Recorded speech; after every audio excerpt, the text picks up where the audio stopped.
কক্সবাজারের টেকনাফে পুলিশের গুলিতে নিহত সেনাবাহিনীর অবসরপ্রাপ্ত মেজর সিনহা মোহাম্মদ রাশেদ খান হত্যার ডেথ রেফারেন্স ও আসামিদের আপিল শুনানি শেষ হয়েছে। রায় ঘোষণা হবে আগামী 2 জুন। বৃহস্পতিবার বিচারপতি মোহাম্মদ মুস্তাফিজুর রহমান ও বিচারপতি মোহাম্মদ সগির হোসেনের হাইকোর্ট বেঞ্চ রায় ঘোষণার জন্য ওই দিন ধার্য করেন। শুনানিতে রাষ্ট্রপক্ষের ওসি প্রদীপ এবং লিয়াকতের ফাঁসি সহ নিম্ন আদালতের পুরো রায় বহাল রাখার আবেদন করেন অ্যাটর্নি জেনারেল। 2020 সালের 31 জুলাই রাতে কক্সবাজারের টেকনাফ মেরিন ড্রাইভ সড়কের শ্যামলাপুর চেকপোস্টে পুলিশের গুলিতে নিহত হন মেজর সিনহা।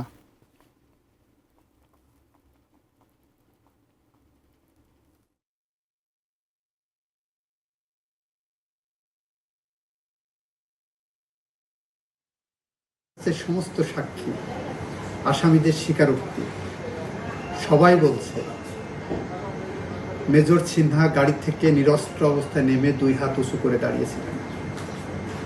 তারপরে তাকে গুলি করা হয়, প্রথমে 2টা, পরে আরও 2টা। এরপরে মৃত্যু নিশ্চিত করার জন্য পা দিয়ে গলায় পা দেওয়া হয়। ফলে এখানে রাইট অফ প্রাইভেট ডিফেন্স যেটা ওনারা অ্যালিবাই নিয়েছেন, এটা কোনোভাবেই গ্রহণযোগ্য না।